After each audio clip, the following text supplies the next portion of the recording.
What's cracking, everybody? You're back with Mr. Berger. Tonight we're going to be taking a look at some draft challenge matches that I did recently to unlock the Ram Rider, and it took me a few tries, but I actually successfully unlocked her. Oh man, thank goodness for that new continue feature. I'm a little ashamed to say I got to 14 wins and then lost twice, and then I had to use that continue feature to get those last wins. Oh, hey Bonnie, you gonna try to be in the video? You hear some other dogs barking. Anyway, tonight we're going to be taking a look at some of these awesome draft challenge matches that I did. I'll talk about, my decision making in them and how they went, and kind of just discuss the plays in each match. So you can see here that I went ahead and I have the Ram Rider in my hand here, so I went ahead and went with the pressure in the right lane. She's pretty awesome. I really like this card. She has such a unique effect, the way that she can attack units. The way that she only attacks units while the Ram only attacks buildings. The way that she attacks while the Ram's moving. I mean, it's just really cool. She's got that unique snare effect, which is a full immobilize. It doesn't work quite like a stun. It doesn't, fully reset their auto attack or anything. It just prevents them from moving.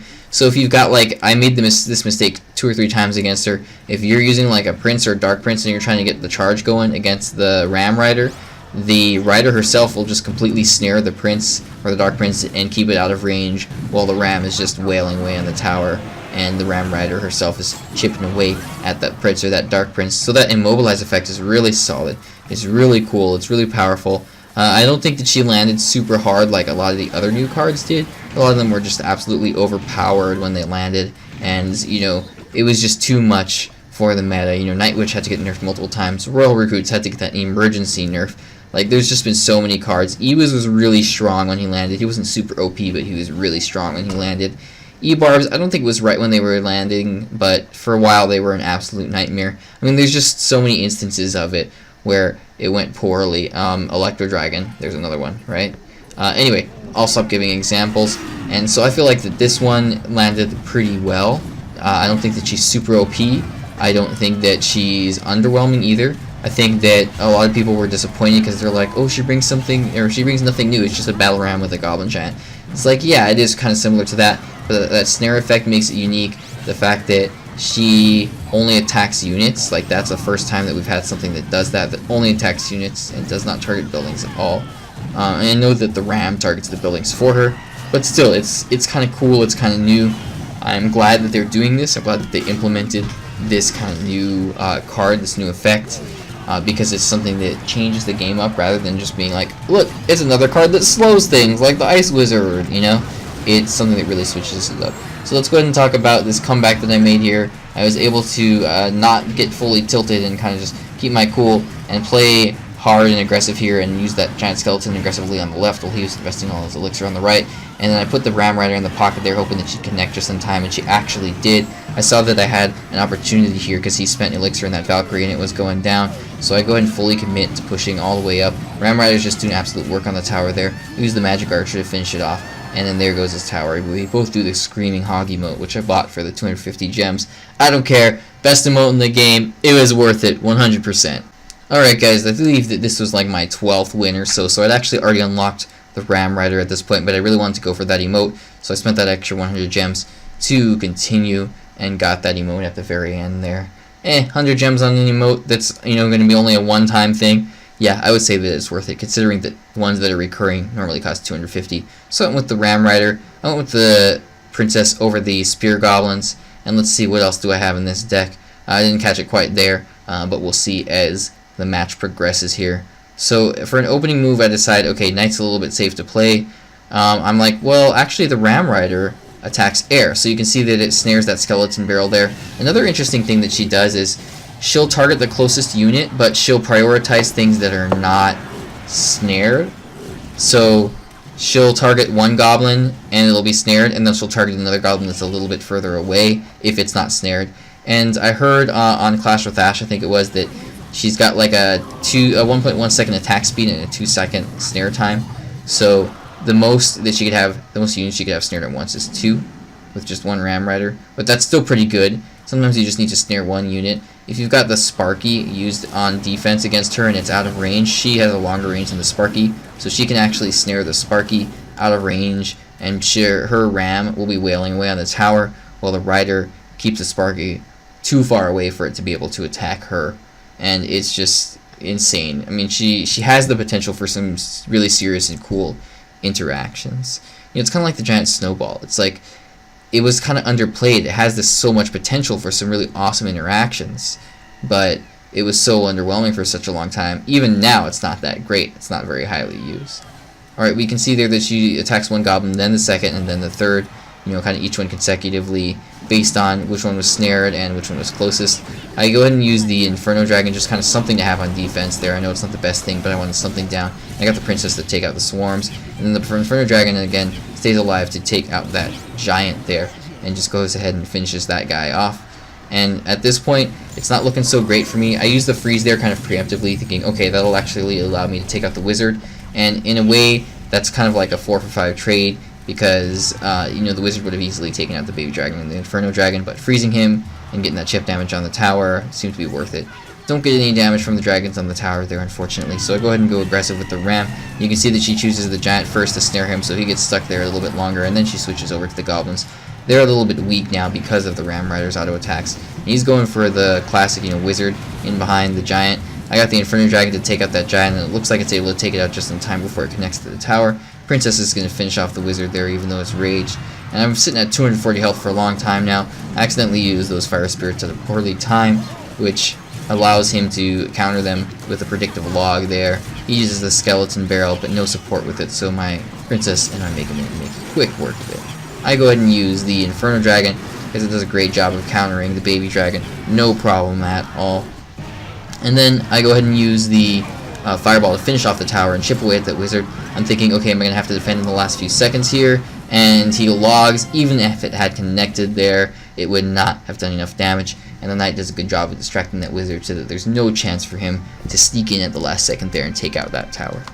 Alright guys, this was my 13th win. I definitely went with Royal Recruits over the P.E.K.K.A. because Royal Recruits naturally counter P.E.K.K.A. with their shield and the fact that there's multiple of them. I like bats better than goblins. Thought about this one for a long time. Baby Dragon, make a minion. Baby Dragon, make a minion. Baby Dragon, make a minion. Baby Dragon, make a minion. I should make a song out of it. I eventually went with the Mega Minion, I believe, because I think that directly one-on-one it counters it a little bit better. And Mega Minion is just a better all-around card. It's much more universal. Baby Dragon kind of plays that, tanky range support role. It's great in Golem decks and Splash Yard decks and things like that. But other than that, it's not so awesome and it's not quite as versatile. It's a good card, but the Mega Minion is definitely much more versatile. I do the Screaming emote there because I accidentally misplaced that Goblin Hut. Use it too far to the right there.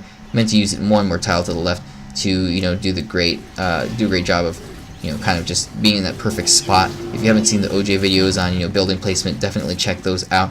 They're pretty awesome. You can see here that the Mega Minion is just chipping away consistently at the P.E.K.K.A. And then I use the Royal Recruits kind of aggressively there at the bridge.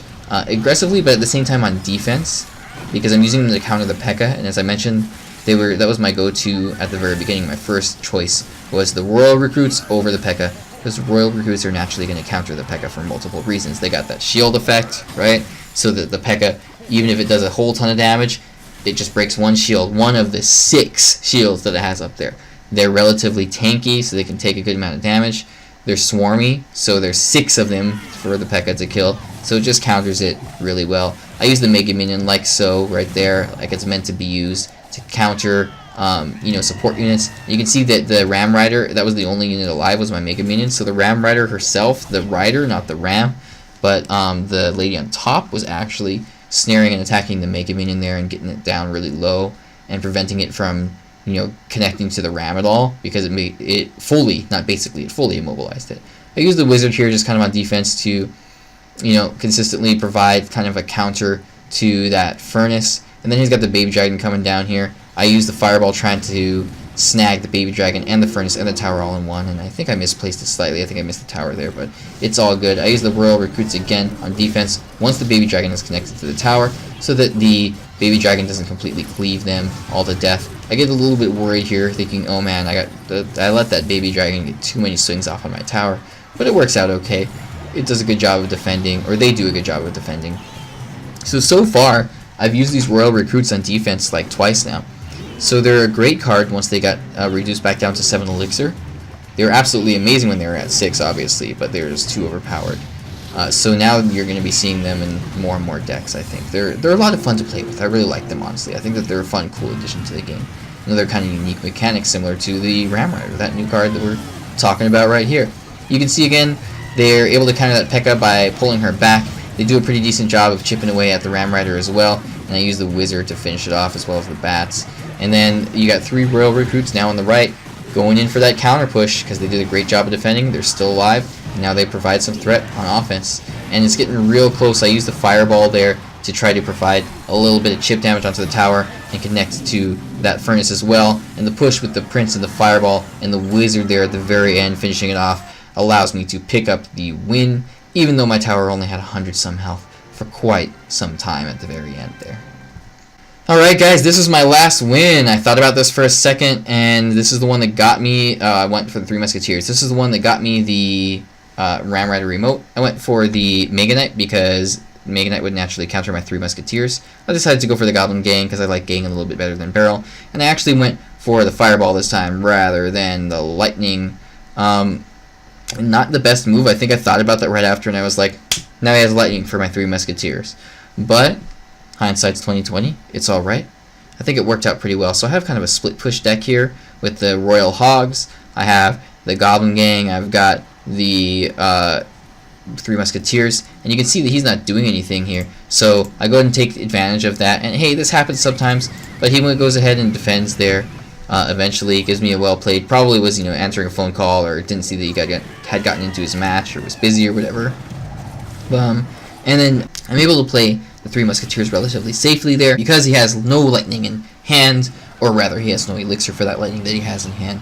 So my 3 Musketeers then go into a very deadly counter push there, pushing both lanes at once, and it's kind of pretty much a wash from here. This guy pretty much wasn't there at the beginning of the game, gave me a big advantage, and he has no elixir to defend here. So we're going to go ahead and speed this one up, make it a little bit quicker, and he goes ahead and tries to play some defense there, but at this point that's pretty much it. The Royal Hogs and the Goblin Gang finish off that tower, along with whatever else I have to put down here. Nothing quite yet to finish it off, and I remember he actually does a pretty good job of playing defense there. I make that mistake of putting the 3 Musketeers down all together, and he just absolutely lightens them all to death. He goes aggressively, trying to go for a counter push here, and I'm like, okay, what if I just apply a whole bunch of pressure? I just need 440 damage off in the tower, get a Fireball or 2 off on it, and I'll pretty much finish it off. And then the Mega Knight actually goes in and charges in and leaps onto the tower for the win there. I got kind of lucky with my 15th win, but again, use of that continue feature. It's pretty awesome. I noticed that it's a lot easier to finish challenges to the full, 12 or 15 wins now because they have that continue feature. Not only because you're able to continue, but because other players are able to continue. So you have a lot of less skilled players, especially at the very end when I finish this match or when I finish this challenge, who are trying to squeeze in those last few wins and spending those 100 gems after 100 gems after 100 gems to finish off and get that free emote. Alright guys, that is it for tonight. Thank you so much for watching. Make sure to leave this video a thumbs up if you enjoyed it, because that helps my channel grow. Leave a comment in the comment section below if you have any questions or just want to say, hey, what's cracking, Mr. Berger?